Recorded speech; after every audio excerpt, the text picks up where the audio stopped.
Do these things to avoid overspending on a trip, but you have to do them before your trip begins.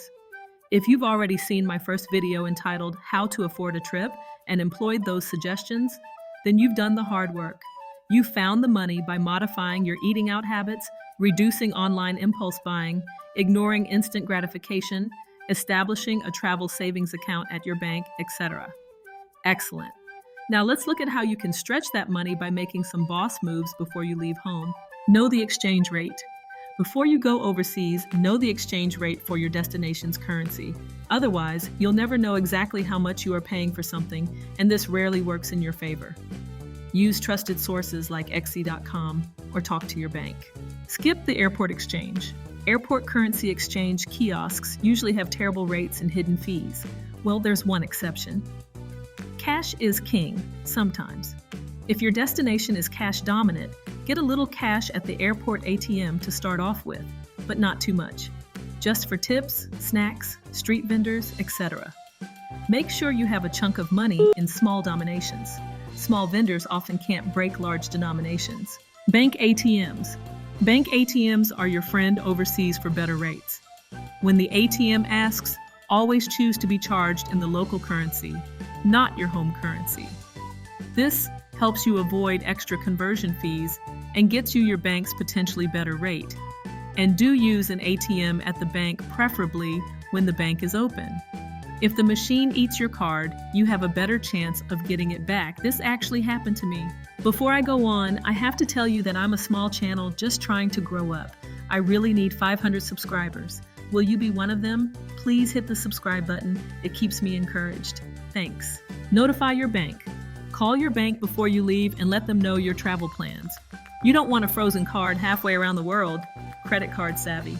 Shop for a travel credit card with no foreign transaction fees for bigger purchases. Emphasis on travel credit card. By the way, I know this is a lot to remember, so I've linked a cheat sheet in the description for you to save before you start packing. Next, think about trip insurance. While it seems like an extra cost, it's a smart investment. Ask yourself, would you rather lose a small insurance premium or the entire cost of your trip if something goes wrong? Be sure to inquire about cancel for any reason insurance for maximum flexibility. Before buying separate trip insurance, check with your credit card provider. If you booked your trip using the card, travel insurance may already be included. Just remember, you might need to activate it with a quick call to your credit card company. Search for worldwide health insurance. Yep, that's a thing. Imagine breaking a leg or getting a tropical infection while out of country. It happened to me. GeoBlue, for example, will cover you anywhere in the world for about $400 or less until you get back home to your primary insurance carrier. Or check your insurance provider to see to what extent you are covered should you have a mishap abroad. You don't want to pay for anything major while out of country. This sounds like an expense that is in fact a big money saver if you have a health emergency. Check if your cell phone carrier covers your destination. They will offer you a plan, but it will cost more than an international SIM card. Which brings me to eSIMs. Finally, let's talk connectivity. While your cell phone carrier may offer international plans, an international eSIM is often more cost-effective. These digital SIM cards bypass your regular carrier, letting you avoid hefty roaming charges. Do some research and compare different eSIM plans to find the best deal for your travel needs.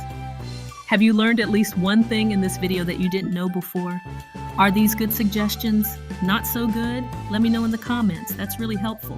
There are more ways to save on your trip by making some strategic moves like this in advance. Watch for my next video on other money-saving decisions like when to travel, where to stay, and more in part 2.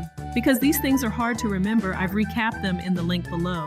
Keep this in a safe place for easy reference. The link is in the description. No charge. After all, I'm trying to save you money, right? And please remember to subscribe to V Vicariously so you don't miss more videos on this subject. See you there.